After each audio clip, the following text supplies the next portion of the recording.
Baik, bismillahirrahmanirrahim. Assalamualaikum warahmatullahi wabarakatuh. Yang terhormat Ibu Yanti dan juga yang kami hormati teman-teman semuanya. Pada kesempatan kali ini saya akan mempresentasikan tugas pemberdayaan masyarakat sehat mandiri dengan mengangkat tema terkait siaga maternity atau kita singkat Simarni. Langsung saja saya akan share screen materi dari saya.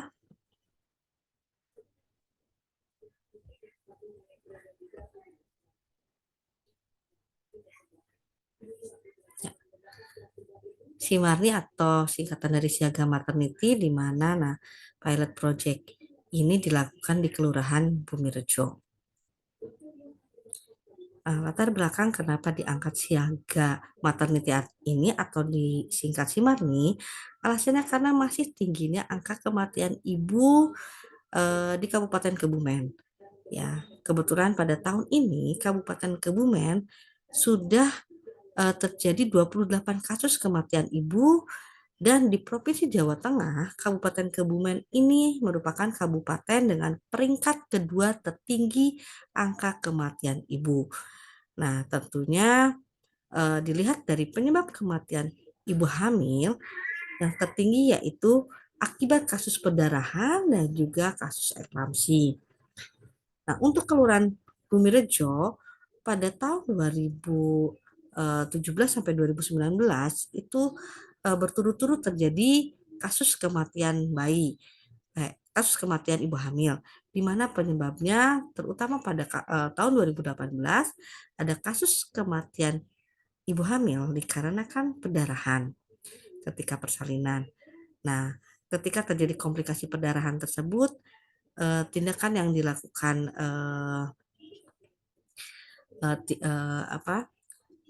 tidak segera dilakukan karena keterlambatan dalam memutuskan untuk dilakukan tindakan, sehingga ibu hamil tersebut tidak tertolong dan terjadi kematian.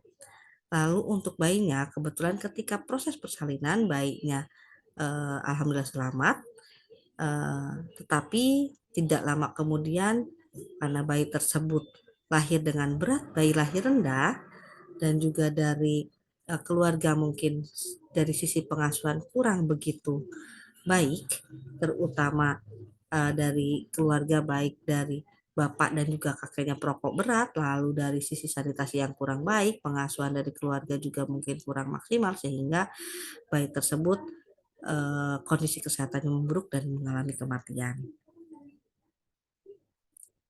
Nah, tujuan dengan adanya Siaga Maternity, terutama Siaga Maternity ini bagian dari kegiatan desa siaga, ya, di mana tujuannya membentuk kelurahan atau desa yang mempunyai kemampuan dalam upaya penurunan dan pencegahan kematian ibu dan bayi dengan cara membangkitkan kepedulian masyarakat. Gambaran umum terkait Kelurahan Bumirejo. Kelurahan Bumirejo berada di pusat kota Kebumen dengan jumlah penduduk 8.398, jumlah laki-laki 4.161 dan perempuan 4.237. Terdiri dari 6 RW dan 50 RT dan luas wilayahnya yaitu 147,6 hektar. Berikut data angka kematian ibu dan angka kematian bayi di Kelurahan Bumirejo. Angka kematian ibu di Kelurahan Bumirejo dari tahun 2017 sampai 2021. Di sini terdapat kematian dari tahun 2017 sampai 2019. 2017 dan 2018 terdapat 2 kasus kematian ibu hamil. Lalu 2019 terjadi penurunan yaitu 1 kasus kematian ibu, dan 2020 sampai 2021 tidak terdapat kasus kematian ibu. Lalu untuk angka kematian bayi di Kelurahan Bumirejo dari tahun 2017 sampai 2021, di mana tahun 2017 dan 2018 terdapat 2 kasus, lalu 2019 kosong, dan di sini 2020 ada 2 kasus dan 2021 meningkat menjadi 5 kasus. Ini penyebabnya karena kelainan kongenital pada bayi tersebut. Nah, untuk data kesehatan Kelurahan Bumirejo tahun 2021, di sini ada ibu hamil resiko tinggi 11 kasus, balita gizi kurang 2 kasus, stunting 25 kasus, hipertensi di sini 240 kasus, diabetes mellitus 36 kasus, ODGJ 25, diare 35, dan tidak memiliki jamban dengan septic tank ada 11. Tentunya dalam pemberdayaan masyarakat sehat mandiri tidak lepas dari proses perencanaan. Nah, proses perencanaan diawali dengan adanya survei mawas diri. Survei mawas diri tersebut dilakukan oleh masyarakat bersama dengan Puskesmas selaku fasilitator. Dalam pelaksanaan survei mawas diri, ada 3 langkah yang harus dilakukan. Yang pertama yaitu pra survei mawas diri atau kita singkat pra SMD, lalu ada pelaksanaan, dan yang terakhir ada pengolahan hasil SMD. Pada pra SMD ini eh, dilakukan koordinasi persiapan terkait pelaksanaan survei tersebut. Di sini dibentuk tim untuk melakukan survei, dan pada saat koordinasi antara puskesmas dengan masyarakat, di sini puskesmas menyampaikan data-data terkait kesehatan di Kelurahan Bumirejo kepada masyarakat seperti yang tadi disampaikan. Lalu juga menyusun instrumen untuk survei, di mana instrumen yang disusun tidak jauh dari data-data kesehatan yang tadi disampaikan, terutama untuk pendalaman kenapa kasus-kasus tersebut itu bisa terjadi. Lalu juga dilakukan perencanaan dari pelaksanaan SMD, baik dari jumlah sasaran, ya, dan juga warga mana yang akan dilaksanakan survei, dan juga jadwal dari pelaksanaan survei tersebut. Lalu berikutnya adalah pelaksanaan survei tersebut. Tentunya pelaksanaan survei tersebut dilakukan oleh masyarakat ke beberapa warga dengan melakukan pengisian instrumen dari survei mawas diri tersebut. Setelah dilakukan pelaksanaan, baru dilakukan pengolahan hasil SMD oleh tim tersebut. Ya. Nah, berdasarkan dari hasil SMD didapatkan ada 11 ibu hamil risiko tinggi dari 48 ibu hamil, lalu ada 2 balita gizi kurang, lalu masalah kesehatan lingkungan yaitu buang air besar sembarangan, dan di daerah Gunung Mujil ada sumur yang mengandung logam, lalu adanya ODGJ yang belum berobat rutin, dan juga ditemukan beberapa penyakit di sini yang terbanyak ditemukan yaitu adanya hipertensi, infeksi saluran pernapasan atas, masih adanya batuk pilek, diabetes mellitus, dan diare. Setelah dilakukan SMD, maka hasil SMD itu harus disampaikan dalam suatu musyawarah yang kita sebut musyawarah masyarakat desa. Ya, kita lanjut saja. Ini langsung ke aktivitas kegiatan dari musyawarah masyarakat desa. Nah, tentunya hasil SMD yang sudah dilakukan disampaikan dalam suatu forum, yaitu musyawarah masyarakat desa. Nah, tujuan dari musyawarah masyarakat desa ini agar masyarakat mengenal masalah kesehatan yang ada di wilayahnya. Nah, lalu juga masyarakat itu sepakat secara bersama-sama menanggulangi permasalahan kesehatan yang ada di wilayahnya, dan juga tersusun rencana kerja untuk penanggulangan yang disepakati bersama.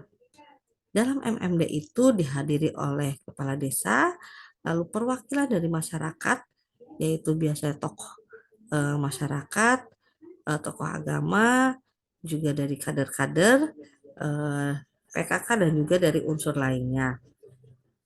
Untuk puskesmas sendiri yang hadir dari kepala puskesmas, bidan desa, promkes, dan juga petugas puskesmas lainnya.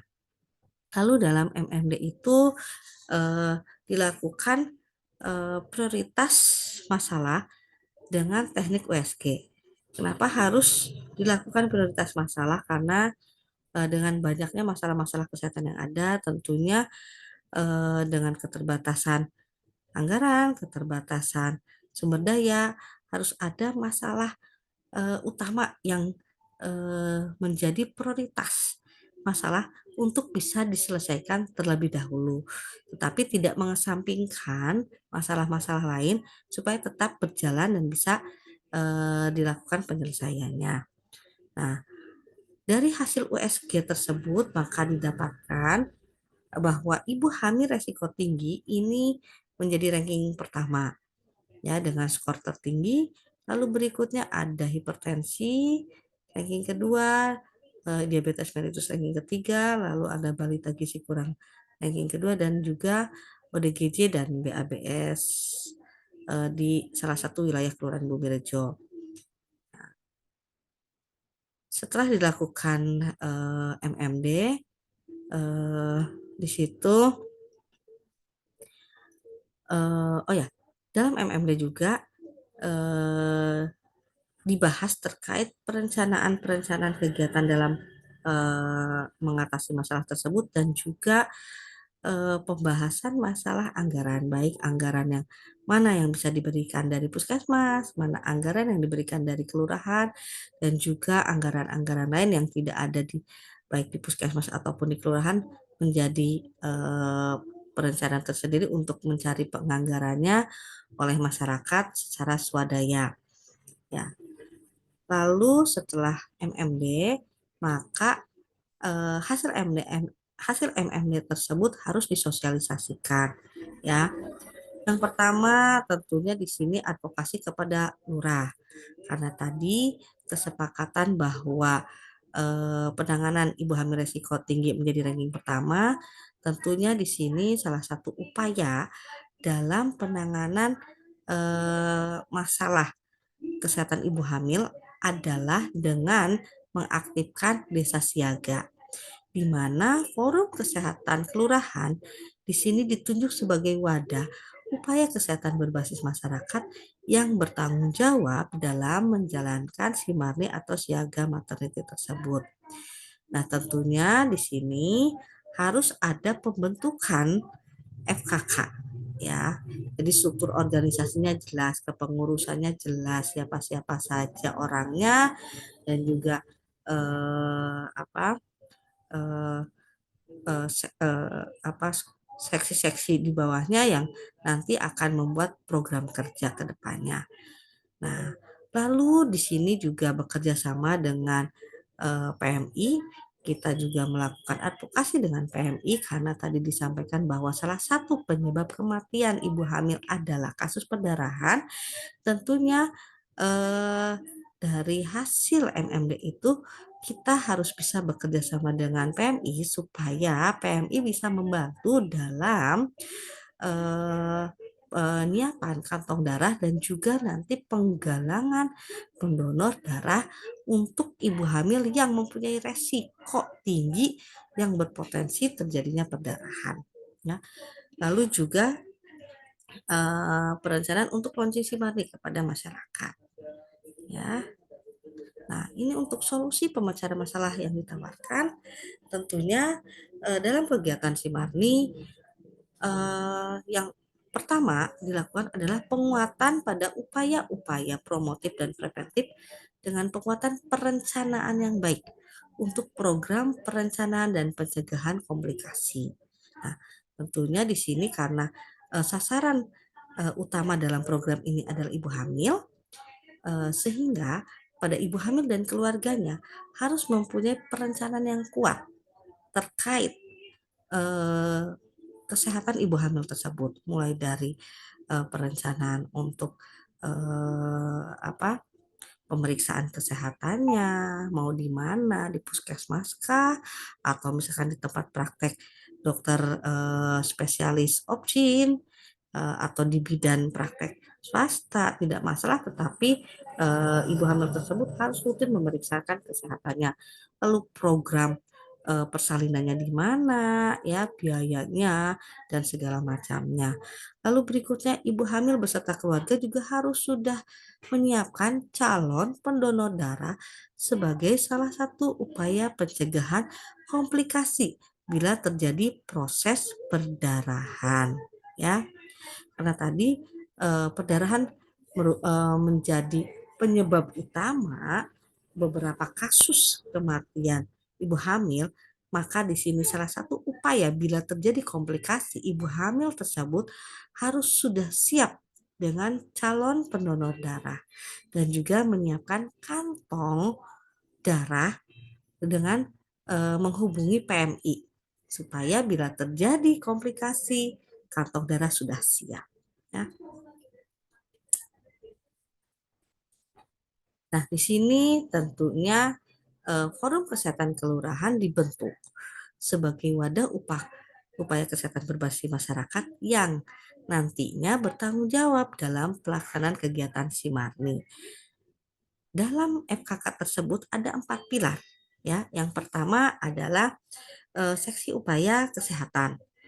Dalam seksi upaya kesehatan tersebut kegiatan-kegiatannya seperti melakukan mengedukasi kepada ibu hamil supaya mau melakukan pemeriksaan ibu hamil tersebut secara rutin dan melakukan setidaknya eh, selama proses kehamilan itu ada 1 kali dilakukan pemeriksaan kesehatan ibu hamil secara terpadu atau kita sebut dengan ANC terpadu. Lalu juga ada kegiatan kelas ibu hamil dan juga kegiatan lainnya seperti contohnya kunjungan rumah terhadap ibu hamil, khususnya ibu hamil resiko tinggi. Ya. Lalu berikutnya ada seksi surveillance. Ya. Pada seksi surveillance di sini salah satu kegiatannya adalah pendataan ibu hamil, ya, eh, dan terutama juga di sini melakukan deteksi dini terhadap ibu hamil tersebut, apakah ibu hamil tersebut masuk dalam resiko tinggi ataupun eh, ibu hamil tersebut eh, tidak termasuk dalam ibu hamil dengan resiko tinggi. Sehingga bila diketahui sedini mungkin bahwa ibu hamil tersebut termasuk resiko tinggi, maka bisa dilakukan intervensi yang lebih cepat untuk mengatasi resiko-resiko yang kemungkinan terjadi. Dan tentunya ini akan berhubungan dengan perencanaan kehamilan, perencanaan proses kelahiran yang akan dilakukan seperti itu. Lalu yang ketiga ada seksi gotong royong, di mana kegiatan dari seksi gotong royong itu adalah pendataan, contohnya ya, pendataan terhadap transportasi yang bisa membantu ibu hamil dalam proses ketika rujukan dari dari rumah ke tempat nanti persalinan, apalagi bila terjadi hal-hal yang di luar dugaan yang tidak diinginkan atau terjadi komplikasi di rumah sehingga butuh rujukan secepatnya, maka dengan adanya FKK di sini membantu dalam proses rujukan.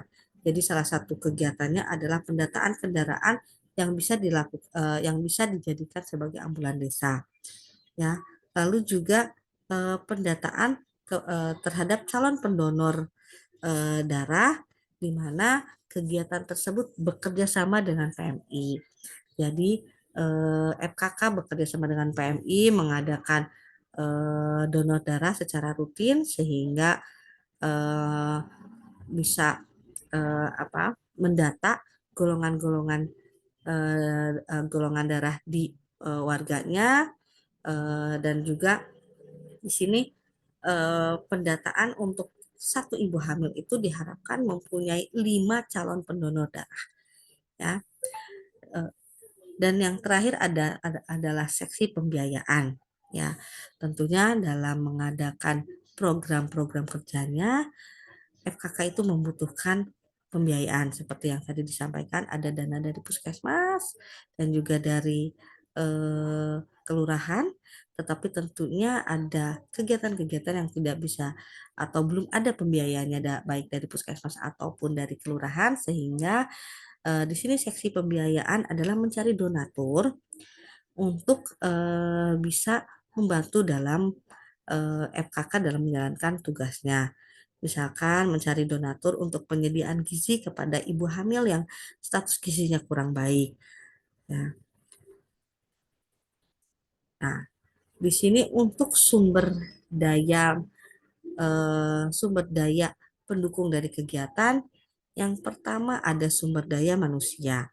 Sumber daya manusia di sini eh, didukung oleh tokoh masyarakat, oleh kader-kader, juga ada fasilitator dari puskesmas, ya, bidang desa, petugas promosi kesehatan, ya, dan juga dari PMI yang diajak sebagai mitra kerjasama. Lalu sumber daya keuangan.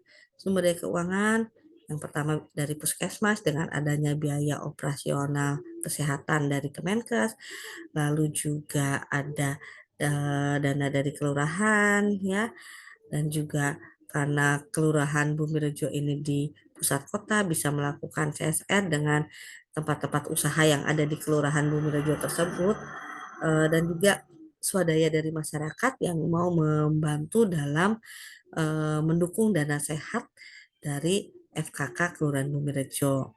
Ya. Lalu juga sumber daya material, ya. Sumber daya material itu salah satunya dengan adanya ambulan desa.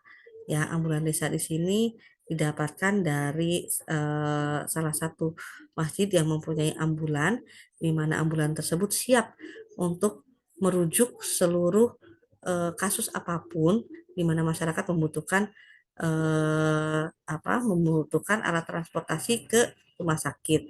Demikian juga dengan kasus ibu hamil, ya, yang membutuhkan rujukan, ambulan tersebut siap untuk membantu. Juga masyarakat-masyarakat yang kebetulan mempunyai transportasi yaitu mobil yang siap untuk dijadikan sebagai ambulan desa. Ya. Lalu ada sumber daya teknis, ya, di mana pada sumber daya teknis ini eh, adanya teknis-teknis kegiatan yang sudah disusun oleh FKK dan Puskesmas dalam kegiatan siaga maternity. Nah, rencana penggalangan dan dukungan masyarakat eh, yaitu yang pertama adalah sosialisasi ke masyarakat. Ya, eh, tentunya si Marni ini harus disosialisasikan ke masyarakat sehingga masyarakat itu tahu bahwa Kelurahan Bumirejo ada kegiatan Simarni, sehingga dengan semakin banyak masyarakat yang tahu, dukungan juga semakin banyak, terutama di sini dukungan terhadap kegiatan-kegiatannya dan juga dukungan pendanaan. Tentunya sosialisasi ini bisa melalui pertemuan RT, pertemuan RW, pengajian, yasinan, ataupun kegiatan pertemuan-pertemuan lainnya yang ada di masyarakat. Ya. Lalu berikutnya FKK juga aktif dalam pendataan ibu hamil, ya, karena bagaimanapun ibu hamil menjadi sasaran utama dari kegiatan siaga maternity ini. Dan juga yang terakhir aktif dalam penggalangan donor darah. Seperti yang tadi disampaikan, penggalangan donor darah ini bekerja sama dengan PMI. Dan tentunya dengan adanya penggalangan donor darah ini, manfaatnya tidak hanya sekedar untuk ibu hamil, tetapi sangat bermanfaat juga untuk seluruh masyarakat di Kelurahan Bumirejo, di mana ada masyarakat yang sakit ataupun terjadi suatu kecelakaan ataupun terjadi sesuatu di mana pada kondisi tersebut masyarakat membutuhkan dengan segera donor darah, itu bisa menghubungi FKK karena FKK mempunyai data para pendonor darah dan golongan darah dari para pendonor tersebut. Masuk dalam perencanaan partisipatif. Di sini perencanaan partisipatif karena fokus pada kegiatan siaga maternity, maka analisa masalahnya dilihat dari analisa masalahnya, yaitu Tadi ada 11 ibu hamil resiko tinggi, sehingga tujuan dari perencanaan kegiatannya itu mencegah komplikasi bahkan kematian pada ibu hamil. Nah, rencana kegiatannya dengan penguatan desa siaga, utamanya siaga maternity, sasarannya ibu hamil, lintas sektor terkait, yaitu pemerintah kelurahan, PMI, dan puskesmas, dan anggarannya itu bisa dari swadaya masyarakat, APBD, APBN, baik dari pemerintah, kelurahan, dan juga puskesmas. Nah, untuk program kerja Simarni, ya tentunya namanya suatu UKBM, ya, eh, harus ada program kerja. Begitu juga dengan FKK, Kelurahan Bumirejo, membuat program kerja terkait Simarni. Di sini kegiatan yang dilakukan ada pendataan ibu hamil, lalu ada sosialisasi Simarni kepada masyarakat, kegiatan donor darah, kunjungan rumah ibu hamil resiko tinggi, penempelan stiker P4K, ya, juga ada kelas ibu hamil.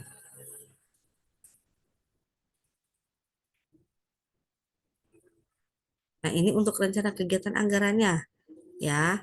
Di sini perencanaan eh, anggaran kegiatannya kurang lebih ada 19.591.000. Ya, di sini tidak akan saya bacakan secara detail. Nah, lalu untuk sasaran kegiatan dan penanggung jawab rencana pemberdayaan, ya. Yang pertama sasaran dalam pemberdayaan lurah, ya. Penanggung jawabnya di sini adalah petugas Promkes Puskesmas dan juga Bidan Desa terkait rencana pemberdayaannya untuk memberikan dukungan pembuatan SK dan juga anggaran.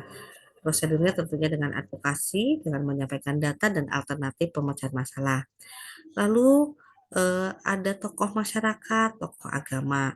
Di sini penanggung jawabnya masih petugas Promkes dan juga Bidan Desa, di mana rencana pemberdayaannya memberikan dukungan dan juga terlibat dalam forum kesehatan kelurahan dan juga memberikan edukasi ke masyarakat karena masyarakat itu akan mendengarkan ketika yang berbicara itu adalah tokoh masyarakat atau tokoh agama yang memang mereka segani, ya. Lalu prosedur dari pemberdayaannya adalah dengan melakukan advokasi dan juga disampaikan data-data dan alternatif pemecahan dari masalah. Lalu sasaran berikutnya yang dilakukan oleh Puskesmas yaitu Forum Kesehatan Kelurahan. Di sini Forum Kesehatan Kelurahan tentunya PJ-nya Promkes dan Bidan Desa, di mana untuk menginisiasi pembentukan FKK ini tidak lepas dari tugasnya Promkes dan Bidan Desa yang tadi mengadvokasi kepada kepala desa supaya eh, dibentuknya FKK, ya. Di sini untuk rencana pemberdayaan dengan adanya FKK, maka FKK ini menjadi wadah untuk melaksanakan program Simarni, pemantauan dan pencatatan juga pelaporan dari program Simarni.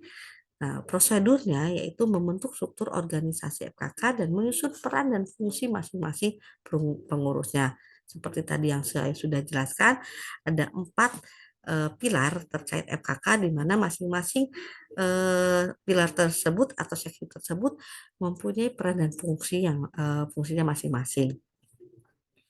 Lalu sasaran berikutnya adalah ibu hamil dan keluarga, karena kegiatan Simarni ini sasaran utamanya adalah ibu hamil, maka tentu ibu hamil dan keluarganya tidak luput dari sasaran kegiatan. Nah, ini penanggung jawabnya siapa? Penanggung jawabnya FKK. Karena tadi FKK inilah yang bertanggung jawab untuk menjalankan program Simarni. Ya. Nah, ini rencana pemberdayaannya yaitu supaya ibu hamil tersebut mau melakukan pemeriksaan kehamilan secara rutin, menyiapkan perencanaan persalinan, dan sudah menyiapkan calon pendonor darah sebagai persiapan bila terjadinya komplikasi. Prosedurnya yaitu dengan dilakukan kunjungan rumah oleh FKK, juga membuat WA group, ya, apalagi dengan zaman sekarang ya rata-rata ibu hamil sudah mempunyai HP Android sehingga bisa membuat suatu apa eh, forum komunikasi berupa WA Group, memudahkan komunikasi antar ibu hamil dan juga memudahkan komunikasi FKK bidan desa juga dengan ibu hamil, dan juga di grup tersebut sebagai wadah komunikasi dan saling dukung antara sesama ibu hamil ya. Lalu untuk pelaksanaan kegiatan di sini sebagai pelaksana kegiatan dari program Simarni, jelas tadi sudah disebutkan berkali-kali bahwa Forum Kesehatan Kelurahan merupakan UKBM yang dijadikan wadah dalam pemberdayaan. Dan FKKS di sini tidak bisa bekerja sendiri, tentu harus bekerja sama dengan organisasi lainnya. Di sini membentuk suatu kemitraan di mana mitra dari FKK dalam melaksanakan Simarni ada PMI, ada PKK, ada kader posyandu dan organisasi lainnya.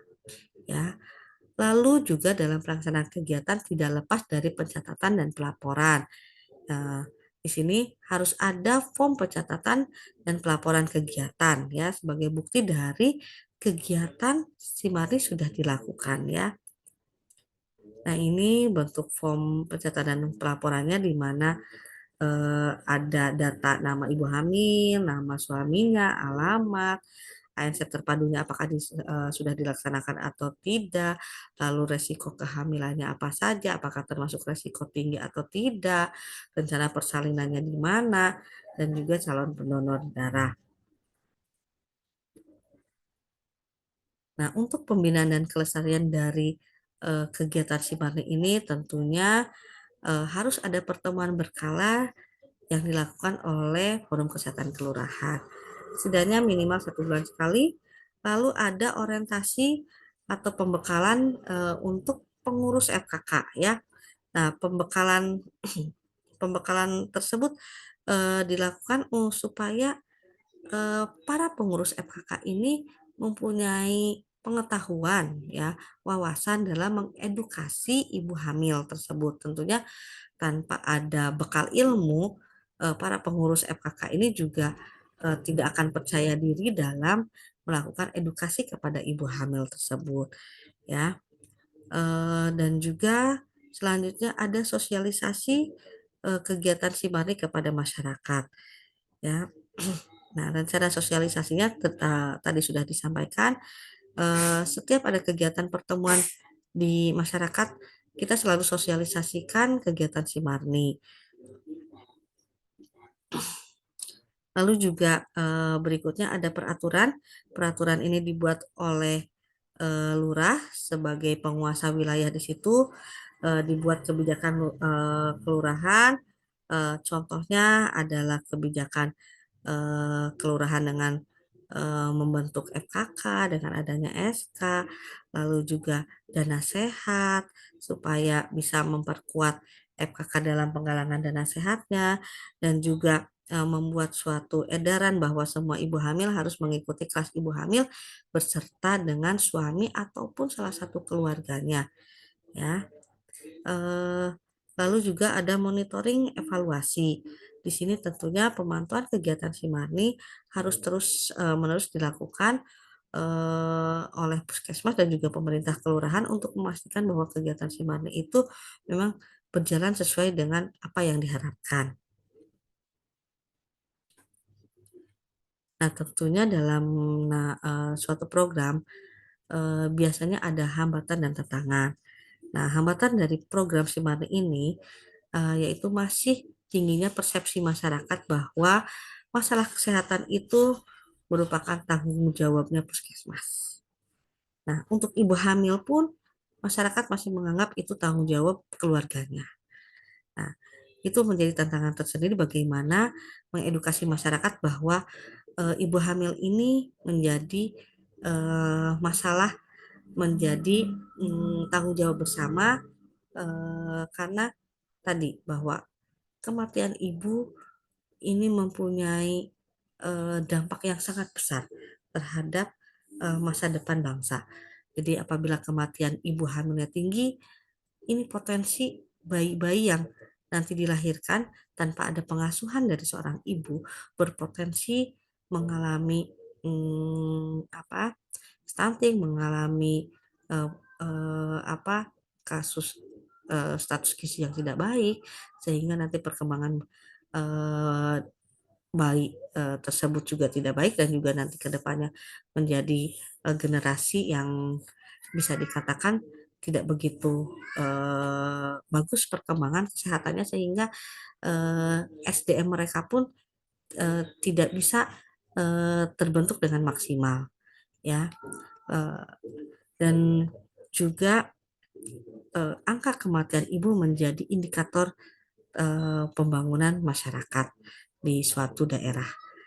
Sehingga ketika angka kematian ibu tinggi, tentunya ini menjadikan eh, apa, indeks pembangunan masyarakat di daerah tersebut juga bisa dikatakan tidak baik atau buruk, ya. Nah, lalu tantangannya bahwa ibu hamil dan keluarga ibu hamil sulit ditemui oleh pengurus FKK karena kesibukan mereka, dan juga ada yang tidak mau ditemui oleh FKK, ya. Nah, itu tantangan tersendiri oleh pengurus FKK, bagaimana caranya ibu hamil tersebut mau untuk bisa dikunjungi oleh FKK, ya, dalam tugasnya untuk melakukan pendataan ibu hamil. Lalu untuk peluang keberhasilan, tentunya dengan adanya dukungan dari stakeholder, yaitu kepala kelurahan, tokoh masyarakat, tokoh agama, PMI, dan organisasi lainnya, untuk keberhasilan tentunya mempunyai peluang yang sangat tinggi. Lalu juga adanya dukungan dana, yaitu dana sehat dari masyarakat, CSR, APBD, bahkan APBN, yaitu dengan adanya biaya operasional kesehatan, ya, itu bisa menjadi peluang keberhasilan untuk kegiatan Simarni. Lalu juga ada dukungan Sarpras, yaitu ambulan gratis. Kebetulan di Kelurahan Bumirejo ada satu RW yang memang mempunyai khusus ambulan gratis untuk masyarakat. Dan juga ada beberapa masyarakat yang memang bersedia mobilnya dijadikan ambulan gratis untuk masyarakat yang membutuhkan.